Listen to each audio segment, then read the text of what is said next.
Silakan duduk Satria. Apa kabar hari ini Satria? Sehat. Sehat, alhamdulillah ya. Satria tahu nggak kira-kira dipanggil oleh ibu ke sini ada apa? Ya. Tidak tahu. Ya. Jadi Satria dipanggil oleh ibu karena ada yang ingin ibu sampaikan. Ya. Ya. Satria ada masalah apa di kelas kira-kira? Enggak ada. Benar, nggak ada. Oke. Satria tidak usah takut ya. Kemudian kamu juga tidak usah tegang, tenang saja. Ibu memanggil Satria ke sini, ibu hanya ingin meluruskan karena ibu mendapatkan laporan dari teman-teman ya. Jadi Satria jangan takut. Silahkan coba Satria bicarakan ke ibu sebetulnya ada apa, karena ibu mendengar katanya Dapa menangis, betul? Betul. Kenapa Dapa sampai menangis?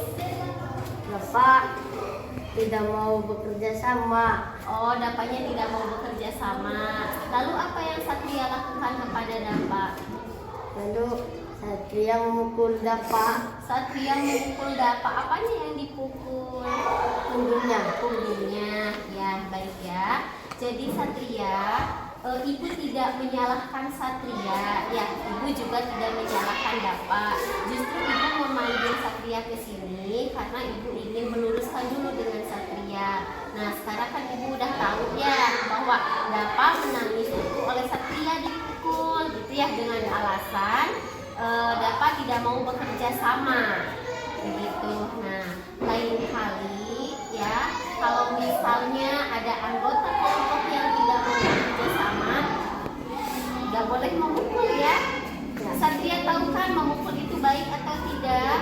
Tidak. Tidak. Nah, Satria masih ingat nggak dengan kesepakatan kelas yang sudah dibuat bahwa di kelas itu harus bagaimana? Masih ingat? Masih.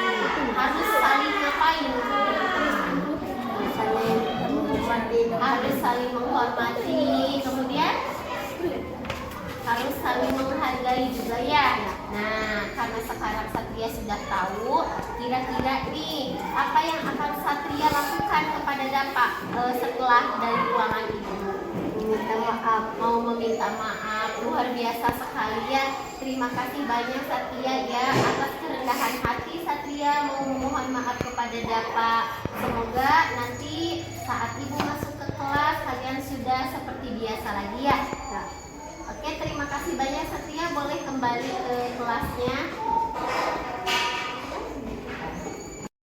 Assalamualaikum warahmatullahi wabarakatuh. Nama saya Satria Putra Pratama. Saya siswa kelas 6. Saya ingin memberikan tanggapan setelah berdiskusi dengan Bu Nita. Saya merasa lebih lega karena saya menjadi tahu bahwa saya harus bisa menahan emosi dan saling menghargai sesama anggota kelas, serta melaksanakan keyakinan kelas yang sudah disepakati bersama. Wassalamualaikum warahmatullahi wabarakatuh. Assalamualaikum warahmatullahi wabarakatuh. Perkenalkan, nama saya Sri Agustin, guru kelas 4 dari UPTD SD Negeri 2 Jatimunggul, selaku rekan sejawat Ibu Nita Aprianti, calon guru penggerak angkatan 11. Saya akan merefleksikan kegiatan seri berbagi budaya positif. Saya merasa senang dan antusias sekali dalam kegiatan tersebut karena kegiatan seri berbagi dapat menambah pengetahuan bagi saya, khususnya pada konsep budaya positif. Mudah-mudahan dengan mengikuti kegiatan pendidikan guru penggerak, Bu Nita memberikan warna baru di SD Negeri 2 Jatimunggul. Semangat terus Bu Nita. Wassalamualaikum warahmatullahi wabarakatuh.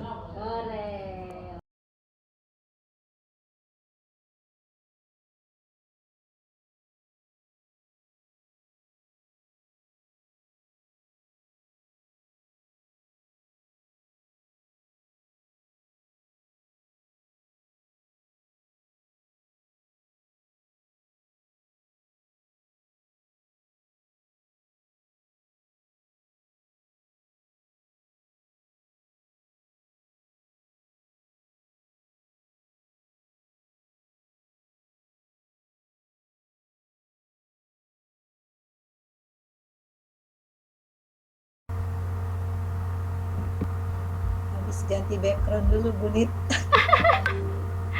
Siap. Sebentar.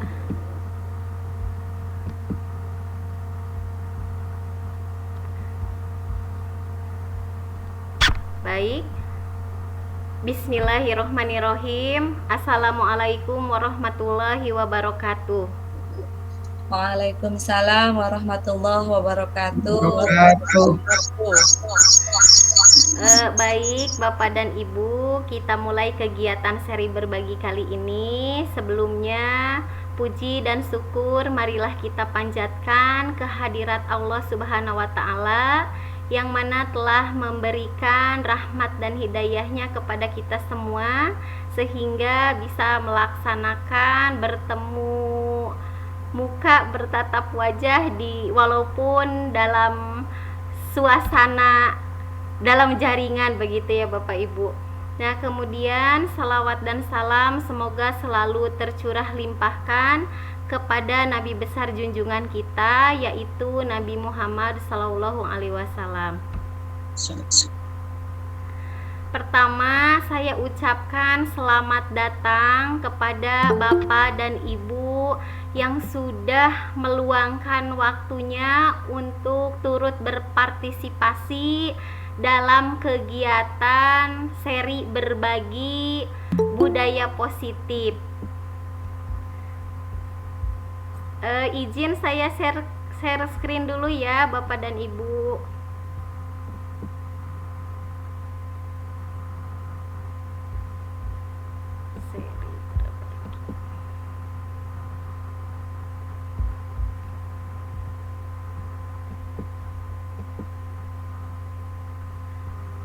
Punten Bapak dan Ibu sudah terlihat? Sudah Bu, Sudah ada? Sudah. Iya. Sebentar.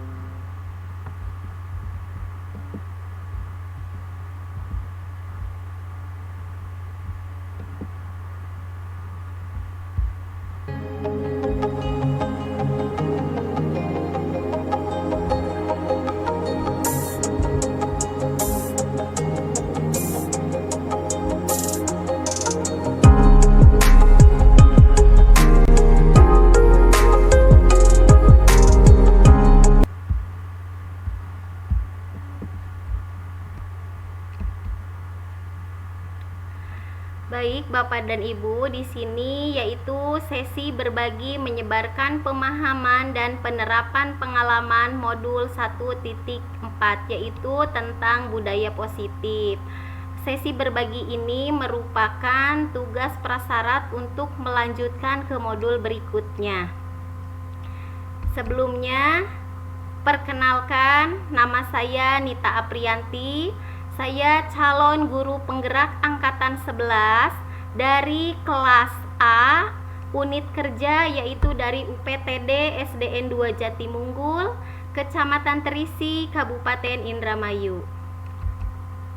Di sini fasilitator saya yaitu Bapak Arif Diana Nugraha dan pengajar praktiknya yaitu Bapak Muhammad Ajat Sudrajat. Sebelum saya lanjutkan, di sini saya meminta Bapak dan Ibu untuk menyebutkan satu kata yang menggambarkan diri Bapak atau Ibu. Boleh di kolom chat atau boleh disampaikan secara langsung. Silahkan Bapak dan Ibu menyebutkan satu kata saja yang mencerminkan Bapak dan Ibu. Barangkali ada yang mau mengutarakan secara langsung, mangga.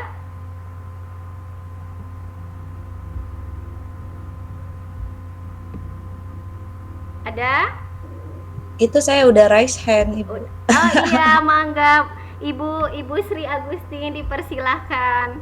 Satu kata yang menggambarkan diri Bapak atau Ibu. Dipersilahkan Ibu Sri Agustin terlebih dahulu. Semangat. Semangat. Apa alasan Ibu Sri memilih kata semangat? Agar kita bisa selalu melakukan kegiatan dari hati. Jadi kita harus semangat dulu itu, Ibu. Oh iya, terima kasih banyak Ibu Sri. Beri tepuk tangan untuk Ibu Sri.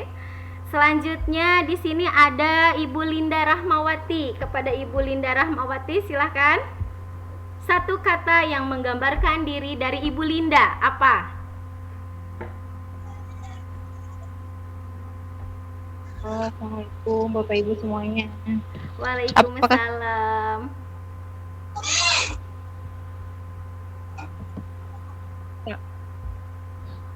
Soalnya sinyalnya putus-putus, mohon maaf. Iya, tidak apa-apa. Satu kata Ibu. yang menggambarkan diri saya, sabar. Sabar. Baik, apa alasan Ibu Linda memilih kata sabar? Karena untuk menjadi seorang pendidik, sabar itu sangat penting. Sangat penting, luar biasa sekali ya. Jadi untuk menjadi seorang pendidik itu tidak terlepas dari kata sabar. Berikan tepuk tangan untuk Ibu Linda, terima kasih. Selanjutnya satu orang lagi. Baik, Ibu Sri Rohaini, Ibu Kepala Sekolah Ibu Sri Rohaini, dipersilahkan Ibu, mikrofonnya dinyalakan dulu Bu. Pantang menyerah. Pantang menyerah. Baik Ibu, mengapa Ibu memilih kata pantang menyerah? Dalam hidup ini, apapun yang terjadi, kita tidak boleh pernah menyerah. Harus selalu semangat dan pantang menyerah. Baik, terima kasih banyak Ibu, luar biasa sekali. Kata-kata yang menggambarkan diri dari Bapak Ibu itu mudah-mudahan akan selalu menjadi motivasi kita dalam melaksanakan kegiatan sehari-hari.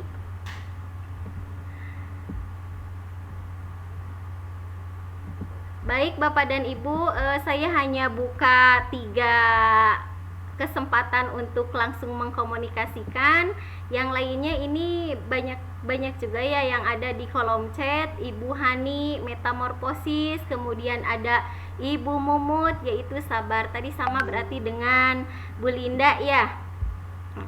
Baik, selanjutnya di sini saya akan berbagi materi mengenai disiplin positif, kemudian nilai-nilai kebajikan, kebutuhan dasar manusia, selanjutnya motivasi perilaku manusia, posisi kontrol, keyakinan kelas, dan segitiga restitusi. Namun sebelumnya, Bapak dan Ibu, saya memohon maaf yang sebesar-besarnya. Di sini saya tidak bermaksud untuk menggurui atau memberitahu.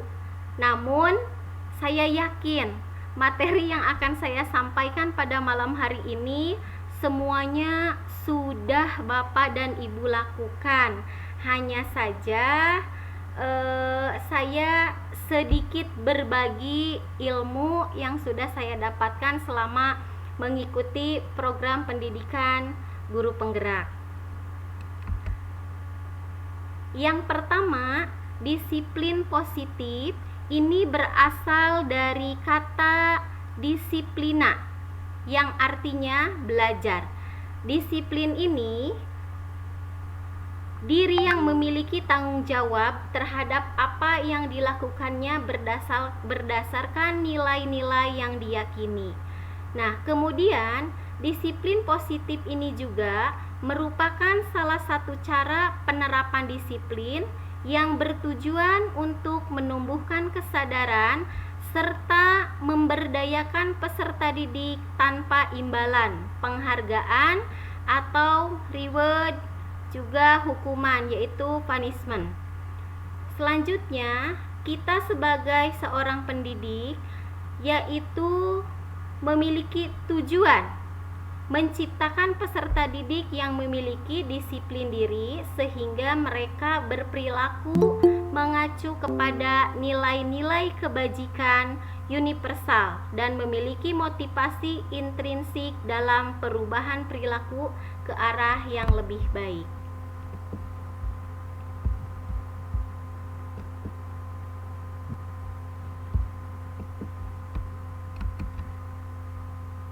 Selanjutnya yaitu nilai-nilai kebajikan.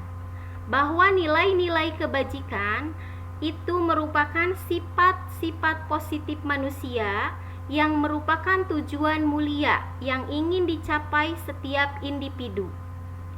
Selanjutnya, bahwa setiap perbuatan itu pasti memiliki suatu tujuan. Dengan mengaitkan nilai-nilai kebajikan yang diyakini seseorang, maka motivasi intrinsiknya akan terbangun, sehingga menggerakkan motivasi dari dalam diri untuk dapat mencapai tujuan mulia yang diinginkan. Dan nilai-nilai kebajikan universal ini meliputi beriman, bertakwa kepada Tuhan Yang Maha Esa, dan berakhlak mulia, mandiri, bernalar kritis, berkebinekaan global, bergotong royong, dan kreatif. Nah, di sini selanjutnya yaitu kebutuhan dasar manusia. Kebutuhan dasar manusia ini merupakan seluruh tindakan manusia yang memiliki tujuan tertentu.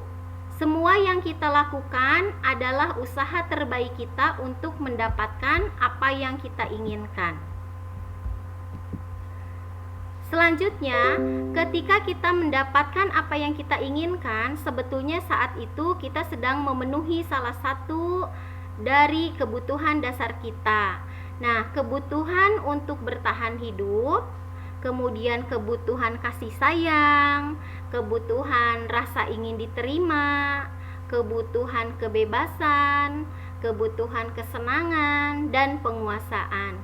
Nah, ketika seorang murid melakukan suatu perbuatan yang bertentangan dengan nilai-nilai kebajikan atau melanggar peraturan, hal itu sebenarnya dikarenakan mereka gagal memenuhi kebutuhan dasar mereka.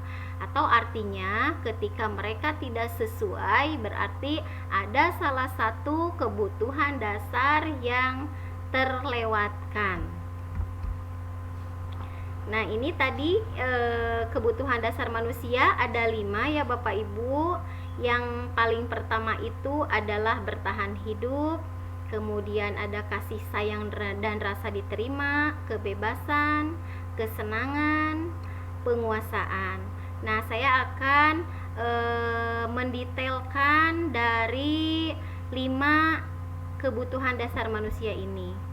Nah, yang pertama, bahwa kebutuhan bertahan hidup ini kebutuhan yang bersifat fisiologis untuk bertahan hidup, misalnya kesehatan, rumah, dan makanan.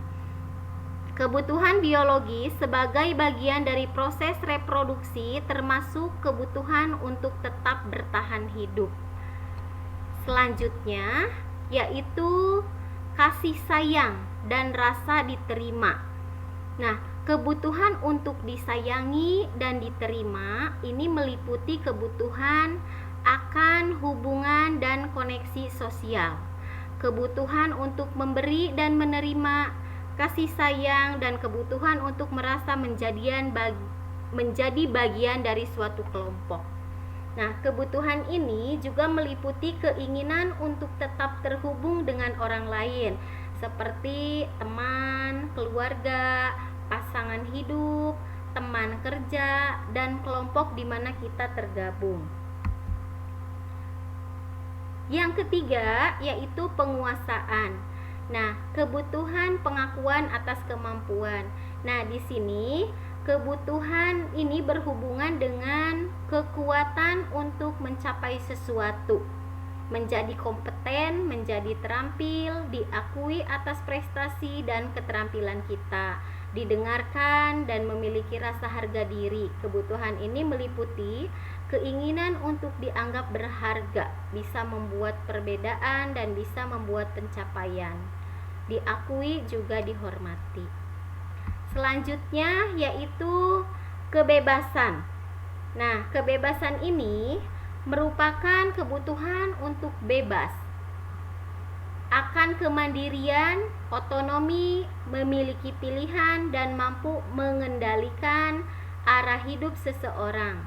Anak-anak dengan kebutuhan kebebasan yang tinggi ataupun menginginkan pilihan, mereka perlu banyak bergerak, suka mencoba-coba, tidak terlalu terpengaruh orang lain, dan senang mencoba hal yang baru dan menarik. Dan yang terakhir, ini adalah kebutuhan akan kesenangan. Nah, biasanya kebutuhan akan kesenangan ini untuk mencari kesenangan seperti bermain dan tertawa. Nah, bayangkan saja ketika misalnya Bapak dan Ibu, jika hidup ini tanpa sesuatu hal yang menyenangkan, apa yang akan terjadi?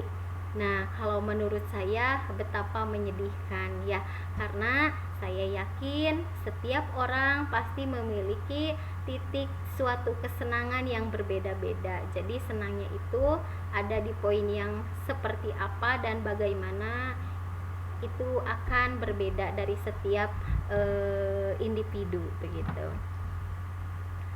Nah, di sini selanjutnya motivasi perilaku manusia. Nah, motivasi perilaku manusia ini ada motivasi ekstrinsik dan motivasi intrinsik. Berarti ada motivasi dari luar dan dari dalam.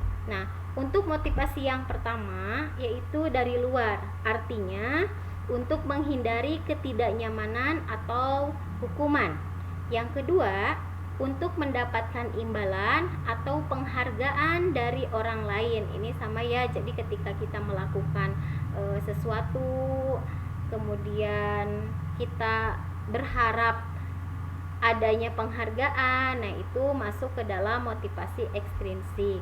Nah, selanjutnya kalau motivasi intrinsik itu yang ada pada diri kita, yaitu untuk menjadi orang yang mereka inginkan dan menghargai diri sendiri dengan nilai-nilai yang mereka percaya.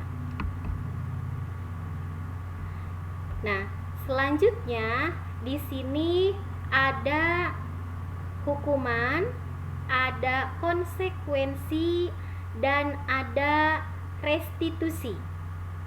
Hukuman itu terjadi tidak terencana atau secara tiba-tiba. Kemudian murid tidak tahu apa yang akan terjadi, tidak dilibatkan.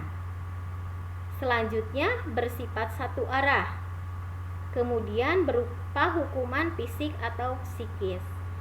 Nah, itu ciri-ciri dari hukuman. Kemudian kalau konsekuensi itu biasanya terencana atau disepakati sesuai dengan peraturan.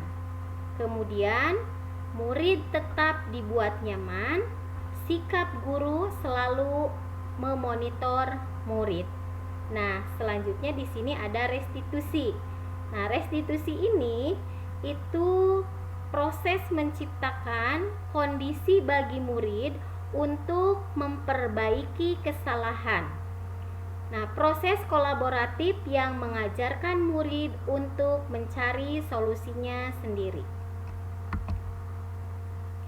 Nah, ini yang tadi sudah dibacakan ya Bapak Ibu, bahwa motivasi eksternal dan motivasi internal itu ada kategori identitas gagal.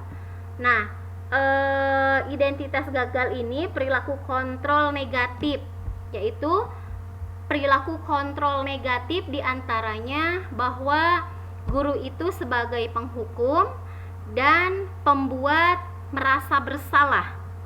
Nah, kemudian kalau identitas yang berhasil atau sukses, di sini ada perilaku kontrol positif, diantaranya guru itu sebagai teman dan sebagai pemantau. Nah, kemudian motivasi dari diri yaitu sebagai manajer. Nah, ini contohnya guru berbuat menghardik, menunjuk-nunjuk, menyakiti, menyindir. Nah, itu berarti posisi gurunya sebagai penghukum. Nah, selanjutnya ada yang pembuat merasa bersalah, misalnya dengan berceramah, menunjukkan kekecewaan yang mendalam. Nah, selanjutnya untuk posisi sebagai teman, yaitu membuatkan alasan-alasan untuk murid-muridnya. Dan posisi sebagai pemantau, menghitung dan mengukur. Jadi sesuai fakta atau data yang ada. Dan yang terakhir yaitu sebagai manajer, yaitu mengajukan pertanyaan-pertanyaan atau alasan-alasan mengapa bisa terjadi. Nah, ini contohnya ketika guru ada di posisi sebagai penghukum. Contohnya seperti ini Bapak Ibu. Kalau kamu tidak melakukannya, saya akan apa misalnya. Nah, kalau misalnya posisi gurunya sebagai pembuat rasa bersalah, maka dia akan mengatakan kamu sudah mengecewakan ibu atau bapak gitu. Nah, kalau posisi sebagai teman, lakukan untuk bapak dan ibu ya sudah, nanti bapak dan ibu akan bantu menyelesaikan, tapi jangan diulangi, misalnya seperti itu sebagai teman ya. Kemudian sebagai pemantau itu misalnya apa peraturannya, apa konsekuensi atau sanksinya, apa yang telah kamu lakukan, apa yang terjadi sekarang gitu. Nah, dan yang terakhir posisi sebagai manajer, misalnya apa yang kita yakini, kan kita sudah membuat keyakinan kelas bahwa di kelas itu harus seperti apa. Kalau kamu meyakininya, kamu memperbaikinya bagaimana, seperti itu. Nah, maka dari hasil posisi kontrol yang tadi, kalau kita sebagai penghukum, maka hasilnya itu ya anak-anak biasanya akan memberontak ya, bahkan kadangkala ada yang dendam gitu. Nah, kemudian kalau misalnya hasil dari pembuat rasa bersalah, maka biasanya akan menyembunyikan ya, atau anak-anak itu cenderung ke berbohong. Nah, kalau misalnya sebagai teman, sebetulnya nanti mereka ketergantungan juga gitu. Kemudian kalau sebagai pemantau, yaitu menyesuaikan bila diawasi. Nah, kalau misalnya posisi kita sebagai manajer, maka itu akan lebih menguatkan karakter dari siswanya. Ini masih sama ya, lanjutan dari yang tadi. Nah, di sini ada forum diskusi. Bapak Ibu boleh mikrofonnya dinyalakan. Silahkan mikrofonnya dinyalakan sebelum dilanjutkan.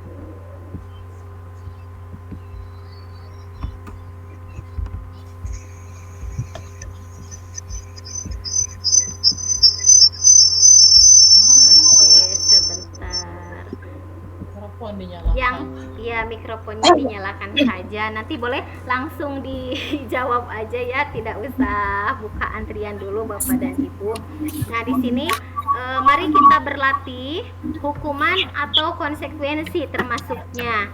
Nah, yang pertama, lari mengelilingi lapangan basket 2 kali karena terlambat hadir di sekolah. Hukuman atau konsekuensi Bapak Ibu?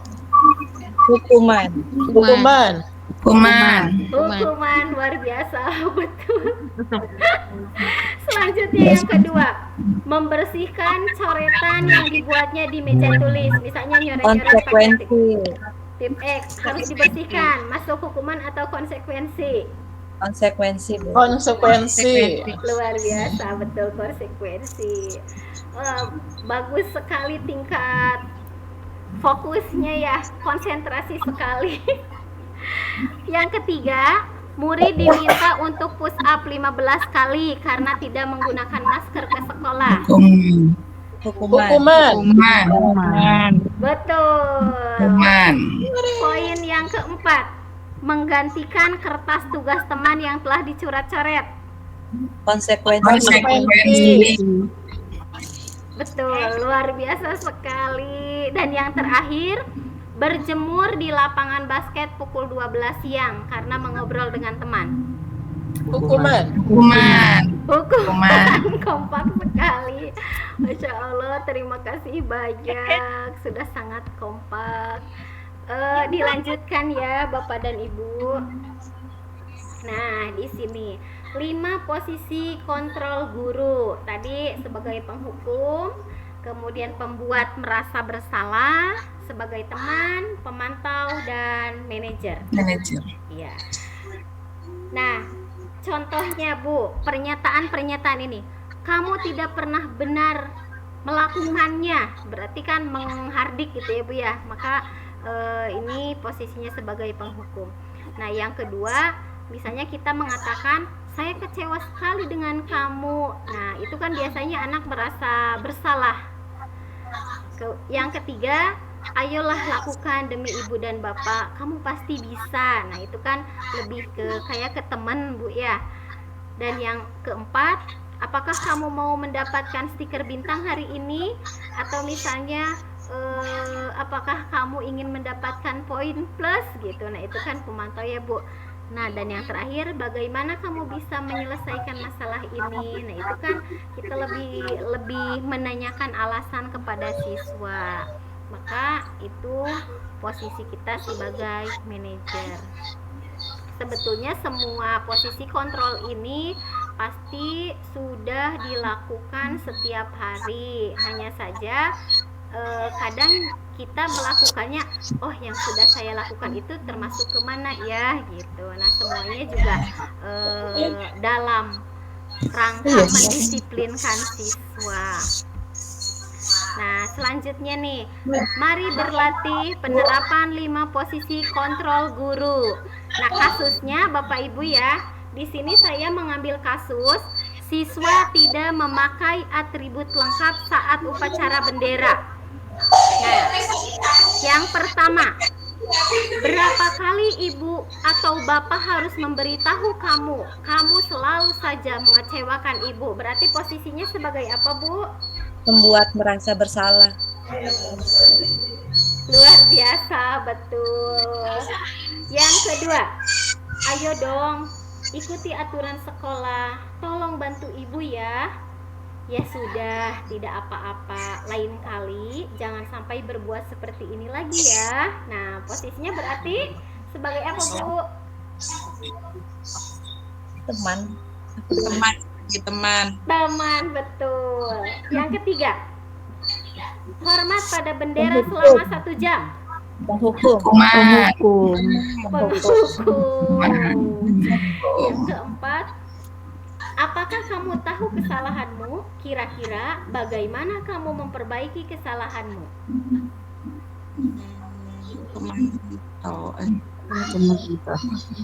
Apa, Bu? Yang paling baik itu, Bu. Apakah kamu tahu kesalahanmu? Kira-kira bagaimana kamu memperbaiki kesalahan? Manajer. Tahu gitu. Betul, manajer. Yang terakhir, kamu sudah melanggar peraturan sekolah. Kamu tahu konsekuensinya setelah upacara kamu beli atribut untuk operasi. Pemantau. Baik. Luar biasa sekali. Tidak terasa ya, ternyata sudah mau 30 menit. Saya waktunya hanya 40 menit. Ada contoh kasus dulu ya, Bu. Di sini bahasa Inggris Bu Ratna ya, yang basicnya bahasa Inggris nih. Saya ganti namanya Bu Ratna, mohon izin. Ibu Ratna sedang menjelaskan pelajaran bahasa Inggris di papan tulis. Namun, beliau memperhatikan bahwa Pajar malah tidur-tiduran dan tampak acuh tak acuh pada pelajarannya. Pajar, coba jawab pertanyaan nomor 3. Maju ke depan dan kerjakan di papan tulis. Pajar pun tampak malas-malasan maju ke depan. Dan sesampai di depan papan tulis pun, Pajar hanya diam terpaku sambil memegang buku bahasa Inggrisnya dan memainkan spidol di tangannya. Ayo Pajar, makanya jangan tidur-tiduran. Lain kali perhatikan. Sudah sana, duduk kembali. Kira-kira siapa yang bisa? Fajar pun kembali duduk di bangkunya. Hal seperti ini sudah seringkali terjadi pada Fajar, seperti tidak memperhatikan, acuh tak acuh, dan nilai-nilainya pun tidak terlalu baik untuk pelajaran bahasa Inggris. Pada saat ditegur oleh Ibu Ratna, Fajar hanya menjawab, "Tidak tahu, Bu." Ibu Ratna pun menjawab lirih, "Gimana kamu, Fajar? Kamu tidak kasihan sama ibu ya? Ibu sudah capek-capek mengajarkan kamu. Tidak kasihan sama ibu." Dan Fajar pun diam membisu. Nah, dari kasus Ibu Ratna ini, kira-kira posisi kontrol apa yang diambil oleh Ibu Ratna dalam pendekatannya kepada Fajar? Saya minta raise hand ya Bu, yang menjawab perwakilan satu orang. Posisi kontrol apa yang diambil oleh Bu Ratna dalam pendekatan kepada Fajar kira-kira? Posisi pembuat merasa bersalah. Oke, kalau Ibu Sri Ibu Sri Agustin apa Bu? posisi pembuat merasa bersalah. Posisi Karena- pembuat merasa bersalah.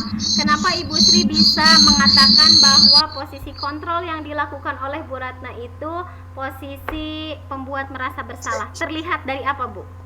Dari kalimat saya sudah capek-capek mengajari itu Coba ini benar kita enggak ya? berbagi ya Bu, sebetulnya jawaban yang paling tepat itu yang mana kita sama-sama menganalisis dari sebuah kasus. Nah, Iya. di Kadang sini iya betul. nah, ternyata pembuat merasa bersalah lebih dominan ke pembuat merasa bersalah karena terlihat dari kata-kata "ayo Fajar, makanya jangan Iya. tidur-tiduran." Ya Bu ya, Jadi itu ya. Lain kali dalam perhatikan. satu kasus ada beberapa posisi kontrol. Iya, tidak mesti satu begitu Bu ya. Betul. Oke. Lanjut ke pertanyaan kedua. Membaca sikap Fajar, kira-kira kebutuhan apa yang diperlukan oleh Fajar? Ayo, silahkan. Ibu siapa? Nomor 2.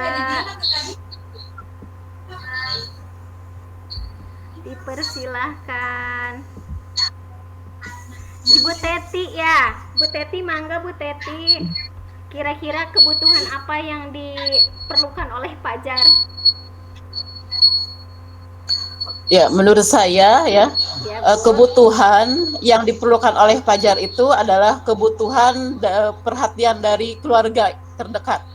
Jadi Berarti keluarga terdekat itu kan mempengaruhi perilaku daripada Fajar itu sendiri. Berarti kasih sayang. kasih sayang Kasih Bu ya? sayang, kurang kasih sayang. Kasih sayang. Oke, baik kita lihat. Nah, kebutuhan yang diperlukan Fajar yaitu kebutuhan kasih sayang dan diterima ya, Bu. Oke, ya intinya mah butuh kasih sayang lah seperti itu. Betul, luar biasa sekali Ibu Teti, terima kasih banyak. Selanjutnya pertanyaan yang ketiga. Bila mana Ibu Ratna mengambil posisi sebagai pemantau, apa yang akan dilakukan atau dikatakan oleh Bu Ratna? Misalnya pertanyaan yang seperti apa?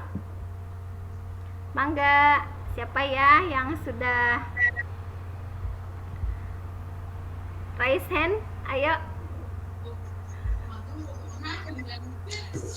Menanyakan mungkin apa yang membuat Boleh Bu Teti, bagaimana nah kira-kira nih kalau misalnya Bu Ratnanya itu posisi sebagai pemantau, kira-kira apa yang akan Bu Ratna katakan kepada Fajar, Bu?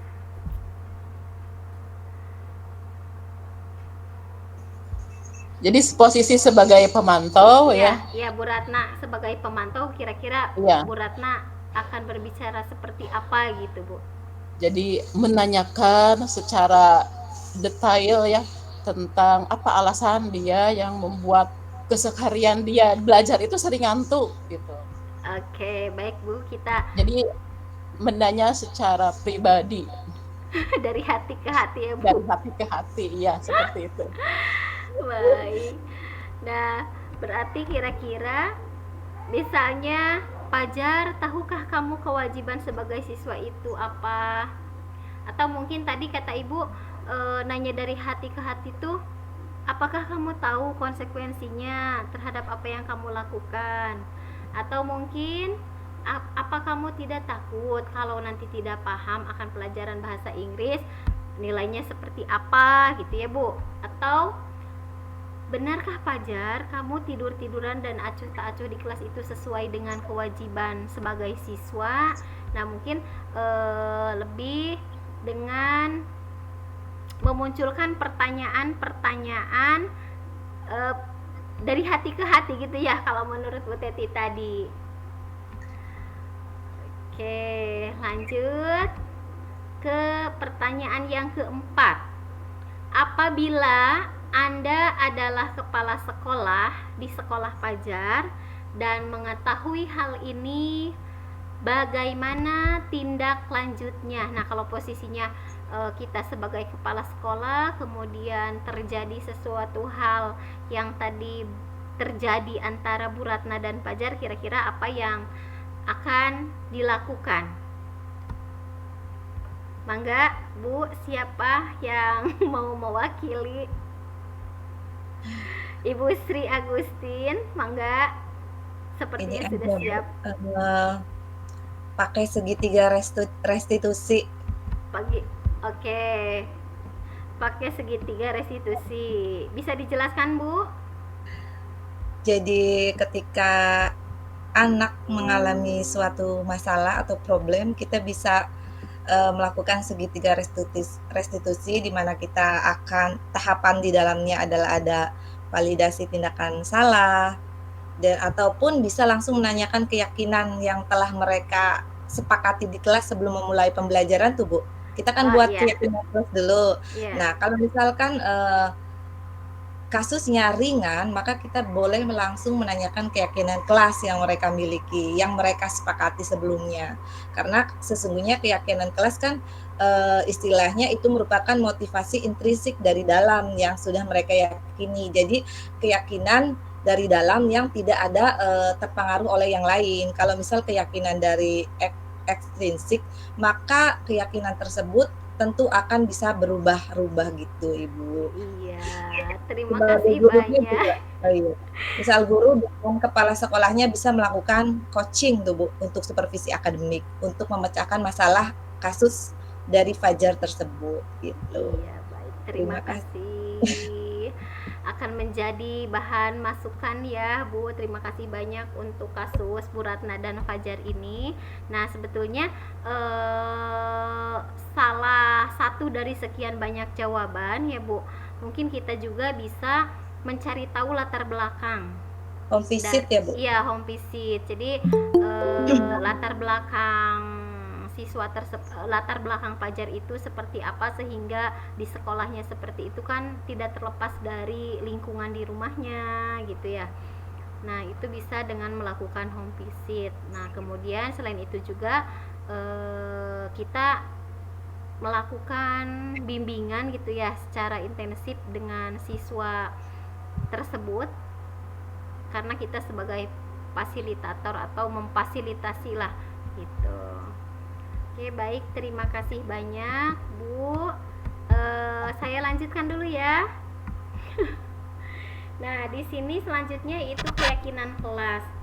Nah dalam pembentukan keyakinan kelas ini bersifat abstrak, kemudian berupa pernyataan yang universal, yang umum, dibuat dalam pernyataan positif, kemudian sedikit saja agar mudah diingat, sesuai dengan kondisi kelas dan sekolah, dan semua warga sekolah harus dilibatkan pada saat membuat keyakinan kelas. Nah misalnya keyakinan kelas yang pertama harus ibadah tepat waktu kalau misalnya ada pelaksanaan sholat berjamaah di sekolah, kemudian harus sopan dan santun, menghargai guru dan teman, datang ke sekolah tepat waktu gitu. Nah sebetulnya keyakinan kelas ini itu sangat sederhana sekali. Namun kadangkala kalau terlalu banyak juga kan siswa lupa gitu. Jadi sebetulnya tips dan trik untuk membuat keyakinan kelas ini adalah yang mudah diingat, singkat, padat, dan jelas begitu.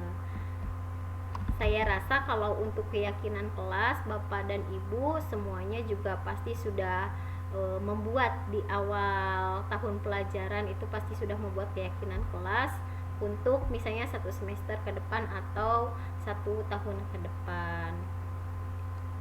Nah, selanjutnya di sini yaitu segitiga restitusi. Nah, ini seperti yang tadi Ibu Sri ungkapkan ya, bahwa untuk menyelesaikan suatu permasalahan yang ada pada siswa itu bisa dengan melakukan segitiga restitusi, di mana restitusi ini adalah suatu proses menciptakan kondisi bagi murid untuk memperbaiki kesalahan mereka, yaitu yang pertama dengan cara menstabilkan identitas, yang kedua validasi tindakan yang salah, dan yang ketiga menanyakan keyakinan. Nah, di sini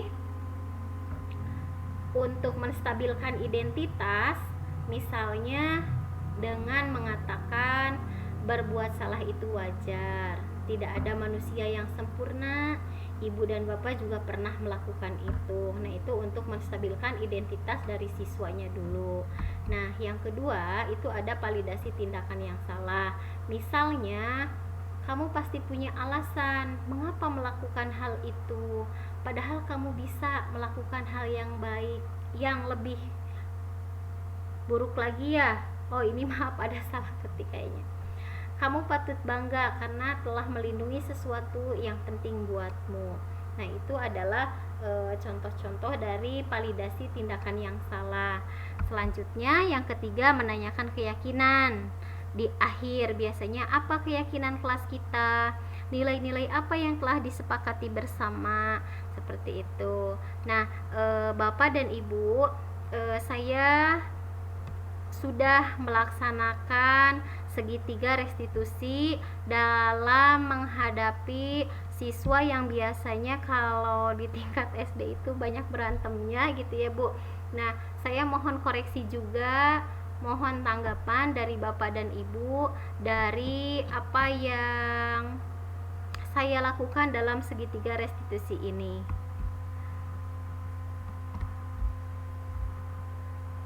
Duduk Satria. Bapak dan Ibu, mohon maaf ini videonya suaranya terdengar tidak, Pak Bu? Terdengar, Bu. Terdengar? Dengar, Bu. Terdengar ya. Saya play lagi ya. Ini contoh saya dalam menghadapi kasus di kelas 6, Bu ya. Apa kabar hari ini Satria? Sehat. Sehat, alhamdulillah ya. Satria tahu nggak kira-kira dipanggil oleh ibu ke sini ada apa?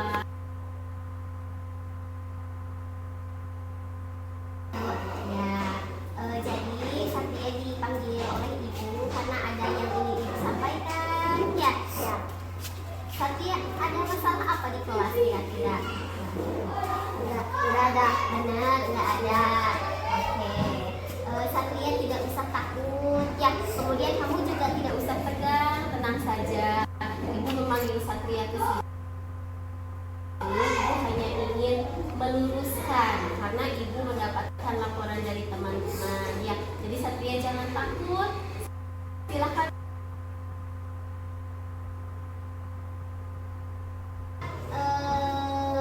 Bicarakan ke ibu sebetulnya ada apa, karena ibu mendengar katanya Dapat menangis. Betul. Kenapa dapat sampai menangis?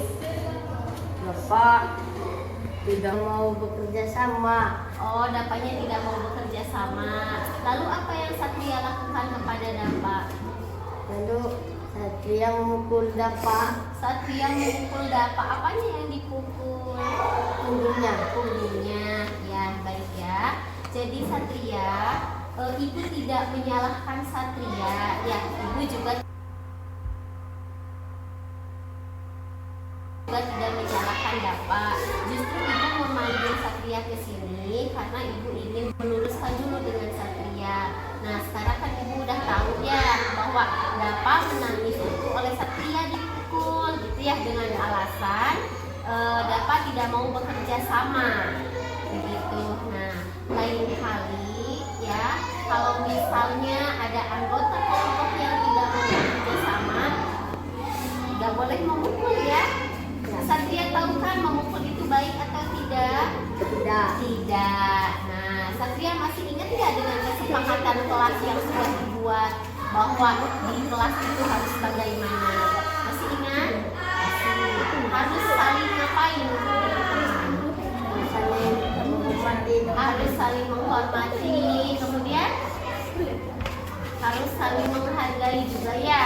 Nah, karena sekarang Satria sudah tahu, kira-kira nih apa yang akan Satria lakukan kepada Bapak setelah dari ruangan Ibu? Meminta maaf. Mau meminta maaf. Luar biasa sekali ya.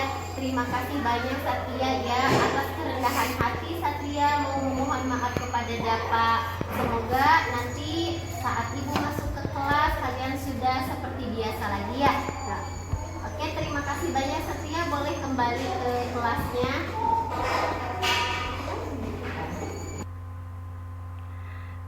Baik, Bapak dan Ibu, itu contoh penerapan segitiga restitusi yang pernah saya lakukan.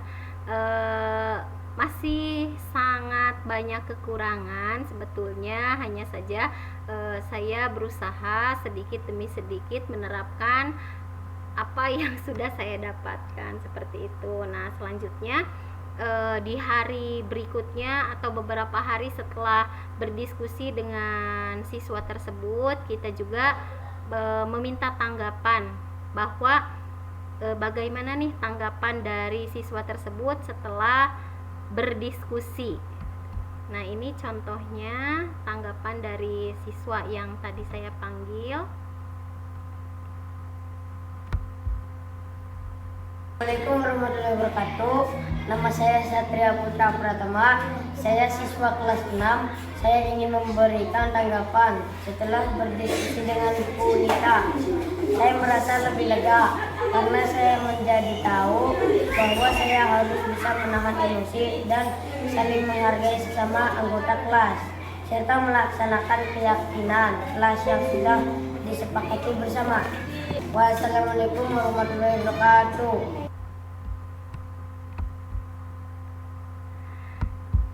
Terima kasih. Alhamdulillah, itu materi yang dapat saya berbagi ya gitu dengan Bapak Ibu dalam kesempatan ini, yaitu tentang disiplin positif. Nah, mungkin itu Bapak dan Ibu yang bisa saya sampaikan, dan saya rasa semuanya sudah melaksanakan, bahkan lebih kompleks dari apa yang saya lakukan gitu, karena ini masih tahap belajar sedikit demi sedikit. Kemudian saya juga selalu meminta koreksi kepada rekan sejawat bahwa apa yang saya lakukan itu sudah sesuai atau tidak begitu. Nah, kemudian saya juga selalu mengevaluasi diri lah, seperti itu Bapak dan Ibu. Nah, sebelum ditutup, barangkali ada hal yang ingin Bapak Ibu sampaikan atau ada hal yang ingin ditanggapi, saya persilahkan. Ada Bapak dan Ibu, mangga. Tidak ada. Baik, kalau tidak ada, saya ucapkan terima kasih banyak atas waktu yang telah diluangkan. Dari kesepakatan awal saya hanya meminta 40 menit, ternyata waktunya sampai 49 menit, lebih 9 menit. Mohon maaf sekali sudah mengganggu waktu istirahatnya. Terima kasih banyak atas partisipasinya. Semoga apa yang saya sampaikan hari ini bisa saya laksanakan dengan baik, dan saya tetap meminta masukan masukan, tanggapan yang lebih baik lagi dari Bapak dan Ibu. Baik, mungkin itu saja sebagai refleksi pertemuan hari ini. Saya akhiri, billahi taufiq wal hidayah. Assalamualaikum warahmatullahi wabarakatuh. Waalaikumsalam warahmatullahi wabarakatuh. Silakan Bapak dan Ibu boleh meninggalkan ruang meetingnya. Terima kasih. Izin live ya Bunita. Ya, hatur nuhun partisipasinya. Mangga.